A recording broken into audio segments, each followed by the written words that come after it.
Hi. Thanks everyone for joining us for a quick webinar tonight. It's July 13th. We're going to talk about the Regional Greenhouse Gas Initiative in Virginia. I'm Chris with Loudon Climate Project, and joining us later is Everett from Community Housing Partners and Xander from Chesapeake Climate Action Network. So welcome to the event. We're recording, so we'll ask the questions be held until the end, but we're going to go through this pretty quickly. Like I said, I'm Chris with Loudon Climate Project. Just a really quick bit of background on Loudon Climate Project. We're a nonprofit climate group. We're in Loudon County in Northern Virginia. We've got 4 main initiatives. We do air monitoring. Right now we have 10 purple air monitors set up all over Loudon County. We have the sustainability resolution for all to thrive in Loudon County on the website, with 23 organizations co-signed on it and 300 individuals. We're working on trying to stop the Mountain Valley Pipeline and this initiative, Keep Virginia in the Regional Greenhouse Gas Initiative. I wanted to talk with Everett from Community Housing Partners tonight because one of the things we care very much about is housing. Just to kind of address a bit of a incorrect and narrative about climate change solutions. Some people want folks to think that we have to give up things that we like to solve the climate crisis. I don't think that's the case. We don't have to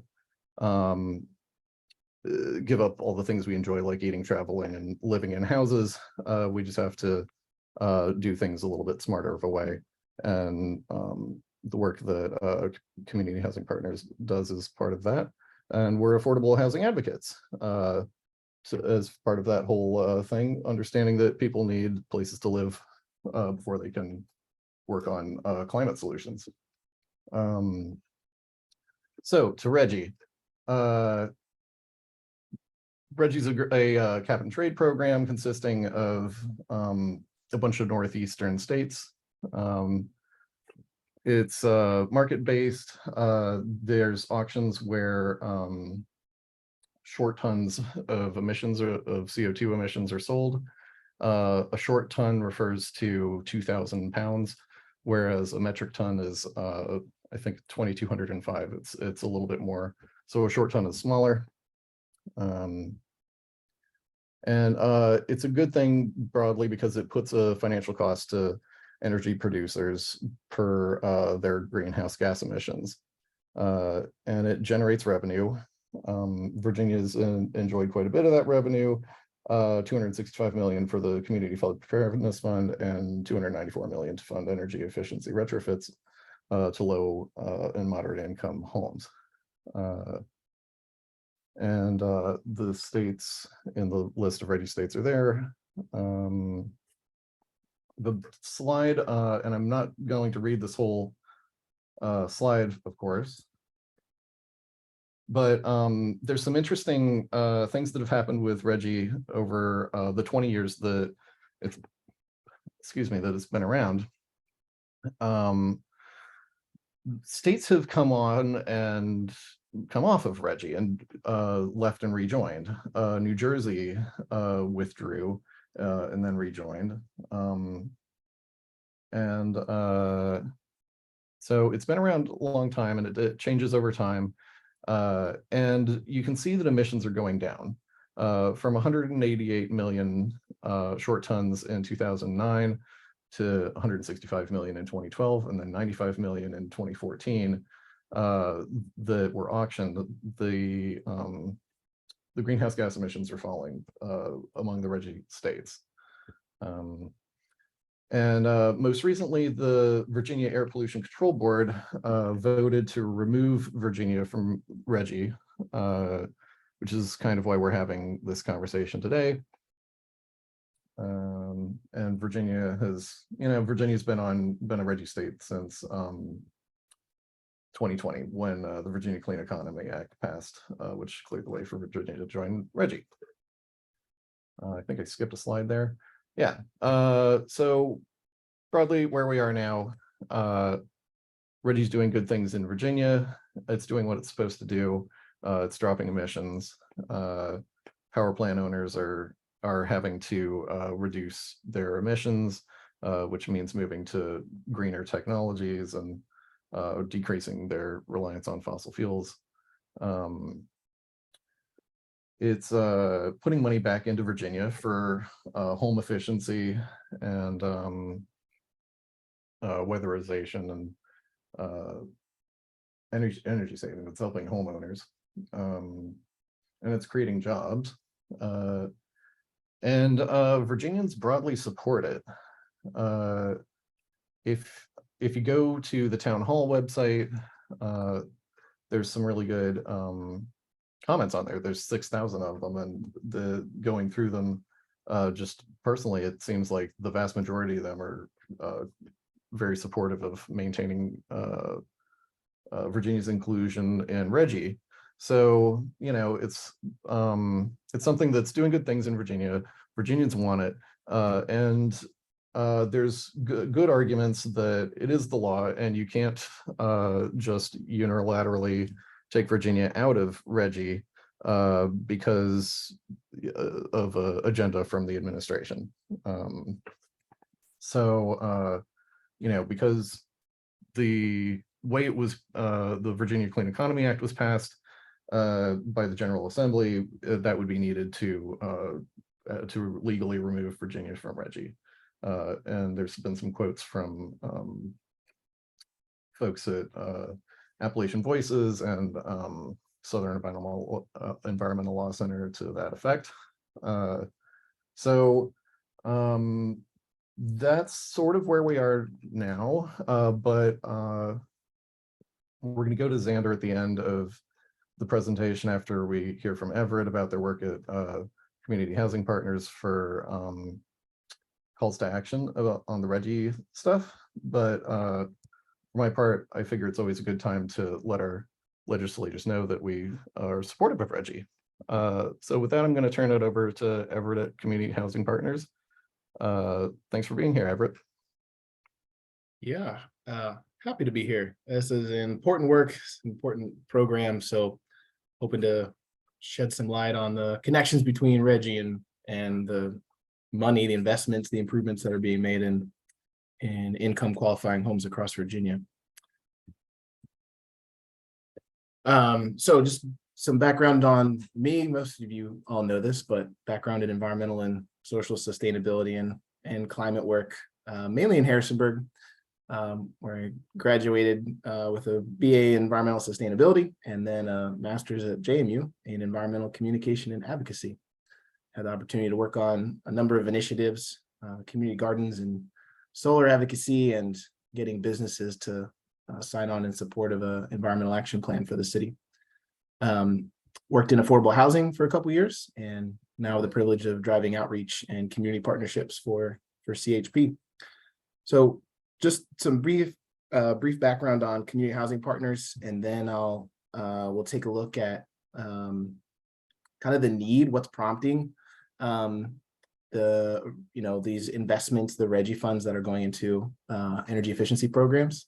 And then we'll take a look at the Weatherization Deferral Repair Program, WDR, which is funded by RGGI, and we'll look at 2 clients as an example of what's actually happening with those funds, and go from there.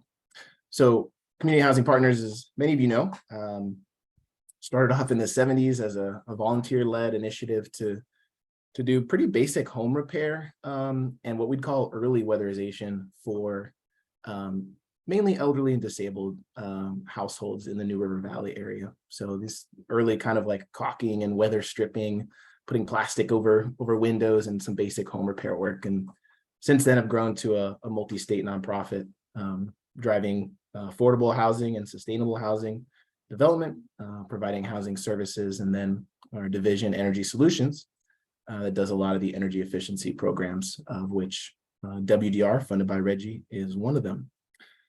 So on the energy solution side where I work, we implement the federal weatherization program that was founded in the 70s. So in Loudoun County, CHP is your weatherization assistance program provider. That's a program you're interested in, you'll go through CHP. We're the folks. We also either implement or contract with several utility sponsored programs. These would be energy efficiency programs by Dominion or Appalachian Power be the big ones, along with Columbia Gas and Washington Gas utilities who have energy efficiency programs for their customers. We also run a leading nationally recognized research and training center in Christiansburg, and we train professionals in building science and energy efficiency principles across the country and the world, actually, to help make sure that building science is informing the decisions we're making, the improvements we're making on homes as well. So you've got 4 kind of distinct weatherization regions that CHP is responsible for, and we work with about a dozen other providers in the state to implement the weatherization program, and then several of these utility programs. So we're in 43 localities, like I said, Loudoun being one, and 4 distinct regions. We're looking at about 23 programs. So we serve kind of as a clearinghouse. So a qualifying client can apply through CHP, and we're going to check them across multiple programs. So instead of a household having to figure out, a Dominion application and then a weatherization and go through different agencies, CHP kind of serves as the clearinghouse for that. So we got about 10 programs operating in Loudoun. Many of you know this, but all the programs that we implement or contract with are income and or age qualifying. So these are all done at no cost to the homeowner, no cost to the renter if they're renting, and no cost to their landlord. So we do not charge, there's no charge for any of these services. It's all funded by government and utility dollars and RGGI dollars. All the work's coordinated by CHP. That would include our teams of weatherization technicians, auditors, as well as contractors we use. And all the work is grounded in building science and energy efficiency principles. So the goal here for all these programs is to lower utility bills for households, increase the energy efficiency of the home, improve health and safety, and resulting benefits of decreasing emissions for all of us.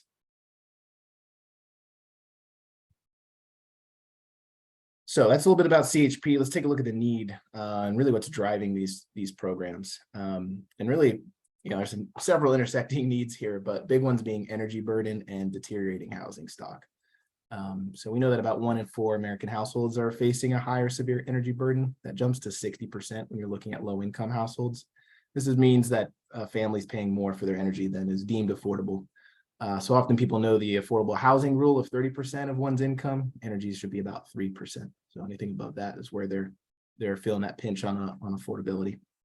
We know that about 1/3 of Virginia low-income households are reporting making pretty difficult decisions month to month on what's going to get covered, and the energy bills are a part of that, along with food, medicine, daycare, and everything else. And on top of that, of course, we know these burdens are not felt equally.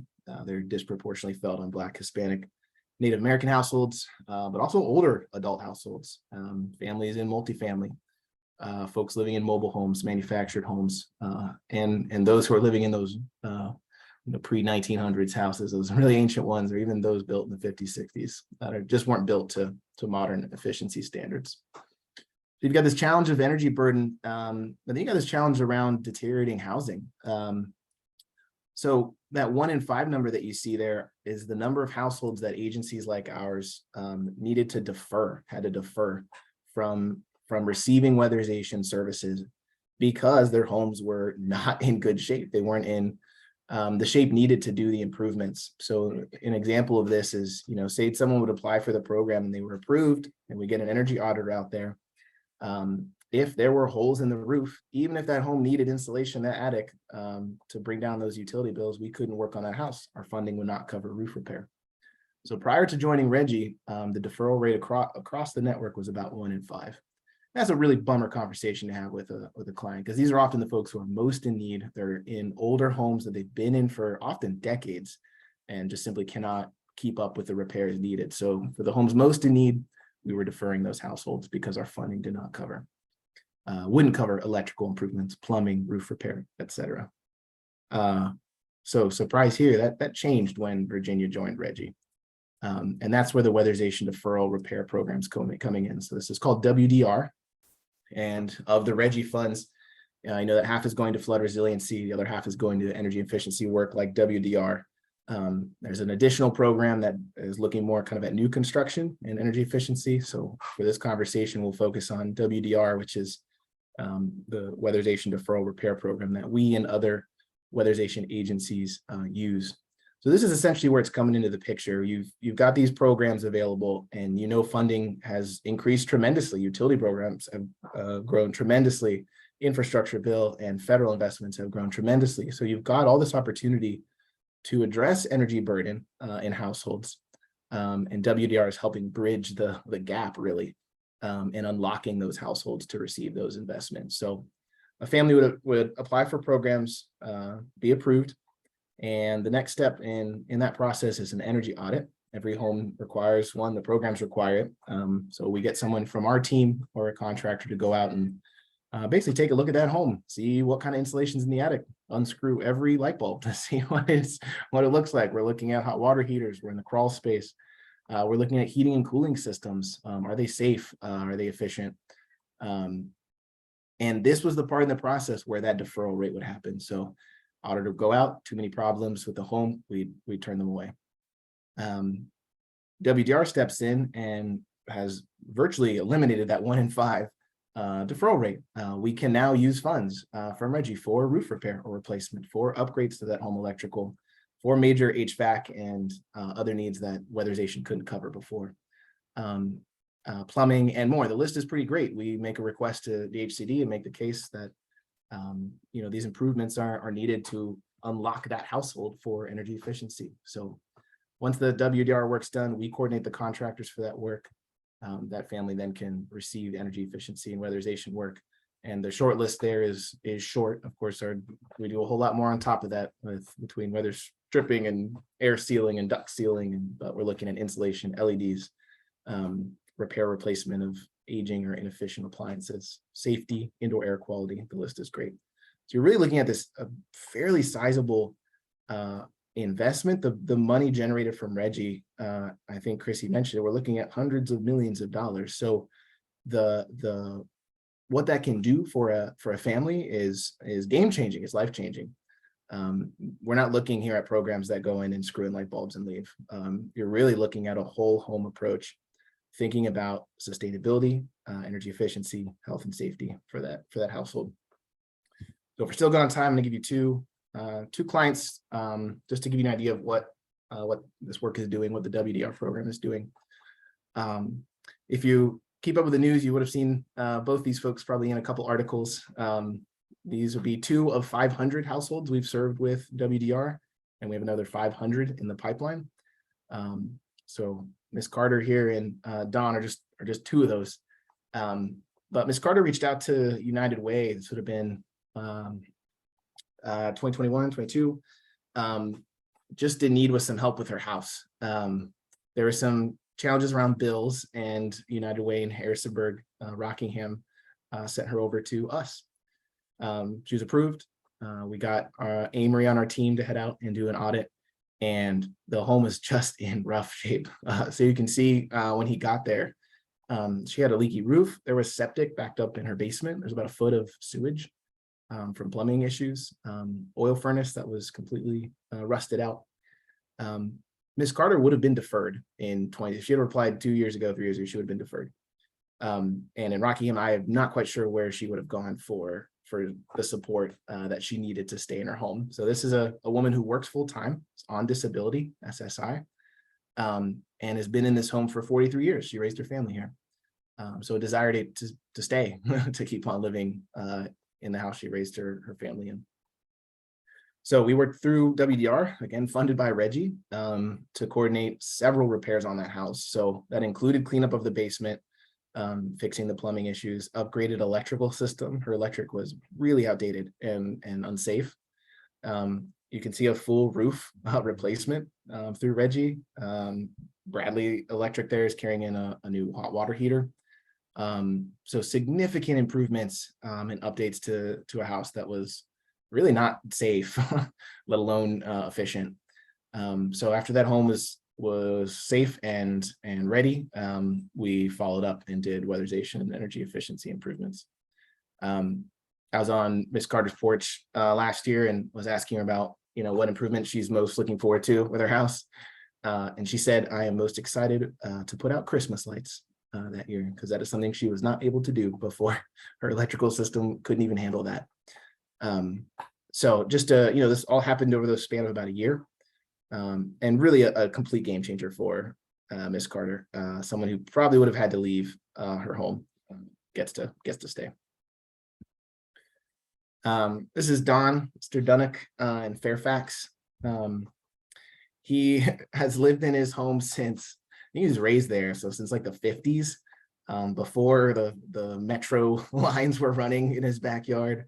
And he inherited the house from his parents, and was just having trouble keeping up. His electric bill when he came was $600. So it was basically ate up more than half of his Social Security and disability. That's severe energy burden. You can see he had openings in his roof, so he was just heating, moderately comfortable, if any, and then it was just all leaving. So he applied, we got him approved, and coordinated WDR repairs. So that's a new heat pump he's standing next to. Jacob Fenston with WAMU did a story on him last October. Replaced the roof, did some windows that needed work, and of course all the insulation and air sealing and weatherization work to get that home efficient. Again, those are Reggie funds that wouldn't have been doable before, and again, he would have been deferred previously before Reggie, not been able to participate in the kind of energy efficiency work that's needed, and provide so many benefits. I'm going to hit next. You're going to hear a piece from him from WAMU if it works. I don't remember, Chris, maybe if I have to click something to allow it to share audio. But let's just hear share sound. All right, we'll hit next here, and you guys can thumbs up if you hear it.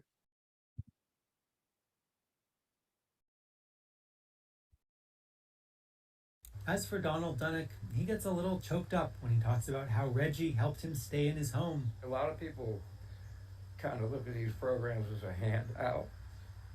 Really, it's not. It's a win-win, he says. Because it saves energy, it allowed me to keep my home, and it puts people to work.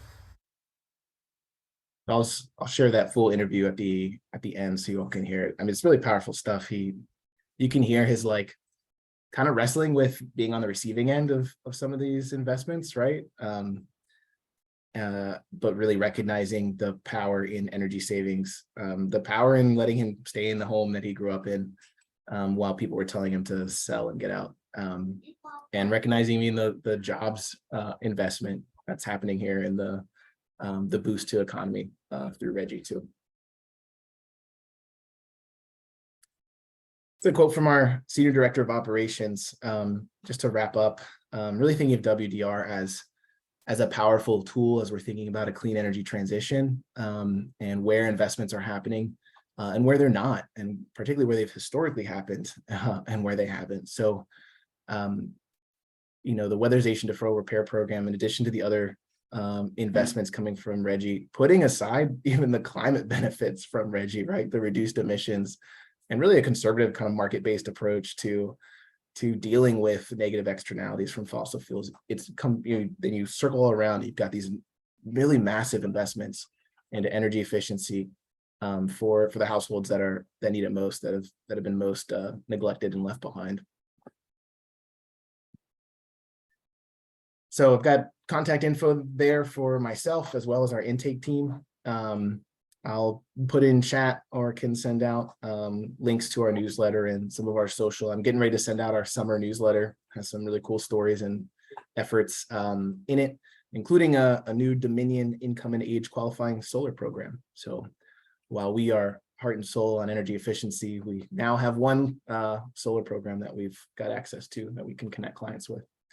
My job is to do a lot of outreach and community engagement. So you've got some photos there from efforts in Dumfries, Virginia. Down there, some JMU students doing some outreach in the northeast neighborhood of Harrisonburg, as Xander may recognize. And then an event was held in Harrisonburg, a weatherization day, inviting the community to come out. So these are the kind of things that I drive and enjoy doing. So if there's energy or interest in hosting something or doing something similar, welcome the connections. Awesome.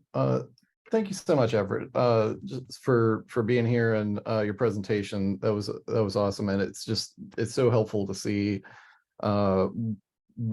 examples of what the RGGI funding is helping people do in Virginia to improve people's lives and stuff, and the awesome work that y'all are doing at Community Housing Partners. So obviously we need to keep Virginia and Reggie. So it's time to turn it over to Xander for next step on how to do that. Thank you for being with us, Xander, and it's your floor.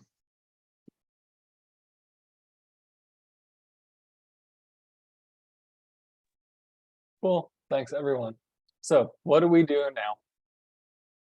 I think that the thing that we need to do is we have to talk to the people in power who can give us the change that we need. We got to talk to the decision makers. And we also have to talk to our communities, and especially talk to folks who are benefiting from this, and folks who are impacted by the climate crisis as well. So those are the two main things to keep in mind. And then really specifically, here are some things that are coming up that we can do. One is, like Chris said, we have to talk to our legislators, so we can help you do that. On July 21st, we can talk about how you would lobby and how you would have a meeting with your legislator. And then in mid-August, in a couple weeks, and especially in Northern Virginia, we'll set you up to make your voice heard with them. And the other decision maker that we have to talk to is the Department of Environmental Quality. Like Chris said, the Virginia Air Board did take a vote to remove Virginia from RGGI, but we believe that's unlawful, and Virginia is still in RGGI throughout the end of our contract in the year. But the next step in the Air Board's process, what they're trying to do is they're going to publish their report that says we have to leave. And then once they officially publish that, there's another comment party. So a comment section where Virginians can make their voices heard yet again. Like Chris said, we have over 6,000 comments that are on this so far. So we have a chance to make our voices heard even more. So we're gonna have a comment writing party. And then we have to also check in with our people. So on the end of August, once that comment period closes on the 30th, we're going to rally at the DEQs, we believe. We're not sure the location yet, but we'll have a rally and we'll make sure that we connect our folks and our climate advocates and are able to be together in person to take a stand for climate justice. And so those are some of the things that are coming up immediately, and we'll be in touch with how you can do that. Fantastic. Thank you, Xander, for next actions. We love working with Chesapeake Climate Action Network. We'll do our best at the Climate Project to get the word out locally on those things as they come up. Thank you, everyone, for being here. And I think we're going to stop the recording and go to questions, but just, really grateful to have everyone together to do this quick little webinar on RGGI, and we'll keep at it. Thanks.